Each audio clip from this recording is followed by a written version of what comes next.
नमस्कार बच्चों।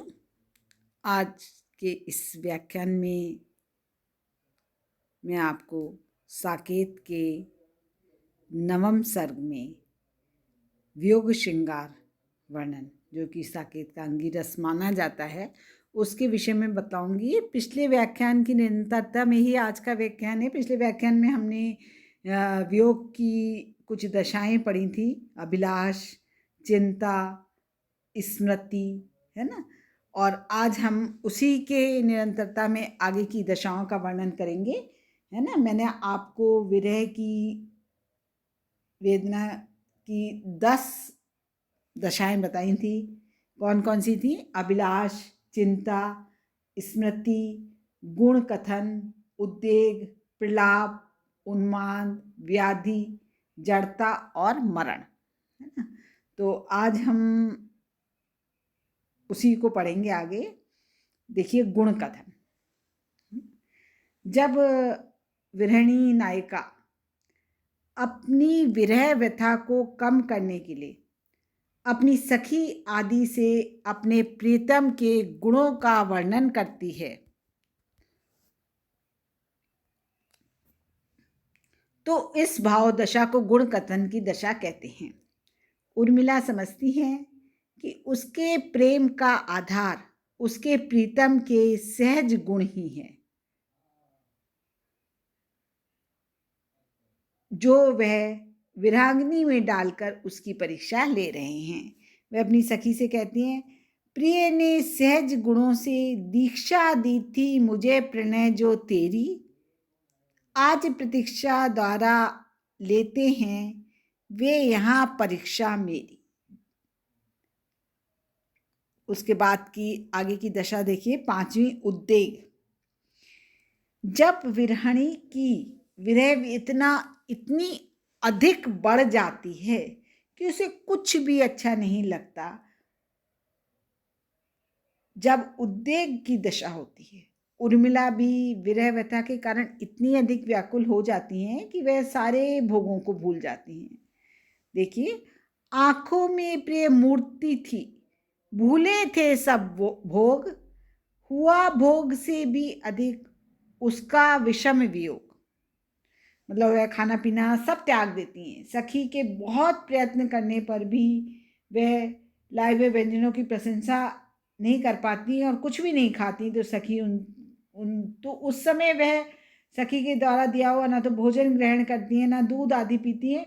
तो ऐसे में उनका जो मन की जो अपनी विरह वेदना है, उसको वह इस प्रकार से खाना पीना सब छोड़कर अपनी विरह वेदना को प्रकट कर रही हैं। उसके बाद अगली दशा आती है, 6ठी, प्रलाप। जब विरहिणी विरह व्यथा से इतनी अधिक व्यथित हो जाती है कि अपना मानसिक संतुलन खो बैठती है और पागलों की भांति व्यर्थ के वचन कहने लगती है, तो उसे प्रलाप की दशा कहते हैं। वह अपने प्रीतम का काल्पनिक स्वरूप मन में लाकर उसके संबंध में पागलों जैसे वचन बोलने लगती है। विरह व्यथा के कारण उर्मिला आत्मज्ञान को खो बैठी है। इसी कारण वह कभी तो अवधि की सुध भूलकर प्रियतम को आने का निमंत्रण देती हैं और कभी मर्यादा की सुध करके या लज्जा के कारण उनसे वापस लौट जाने का अनुरोध करती हैं। देखिए, भूल अवधि सुध प्रिय से कहती जगती हुई कभी आओ, किंतु कभी सोती तो उठती वह चौक बोलकर जाओ, है ना। अब एक आगे की दशा है, उन्माद, है ना। जब विरहिणी विरह की अधिकता से उत्पन्न अज्ञानपूर्ण कार्य व्यर्थ में ही करने लगती है, तो उसे उन्माद की दशा है। जैसे इस अवस्था में रोना, गाना, हंसना, है ना, बैठ जाना, गिर पड़ना आदि अनुभव होते हैं।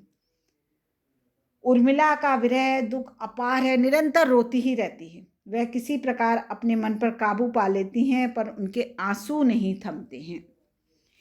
अरे एक मन रोक थाम तुझे मैंने लिया, दो नैनों ने शोक भरम खो दिया, रो दिया।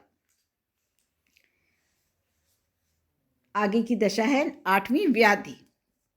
विरह जन दुख से जब विरहिणी के शरीर में अतिशय दुर्बलता आ जाती है तो ये दशा व्याधि दशा कहलाती है। उर्मिला भी विरह व्यथा के कारण बहुत दुर्बल हो गई हैं।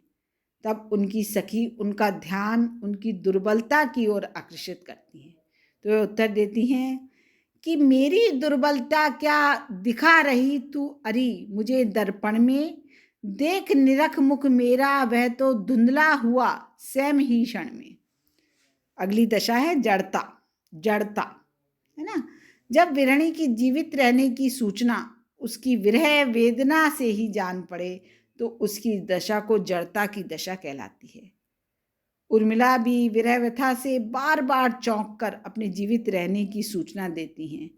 क्या क्षण क्षण में चौंक रही मैं, सुनती तुझसे आज यही मैं, तो सखी क्या जीवन ना जानूं, इस क्षणदा को विफल विफल बनाऊं।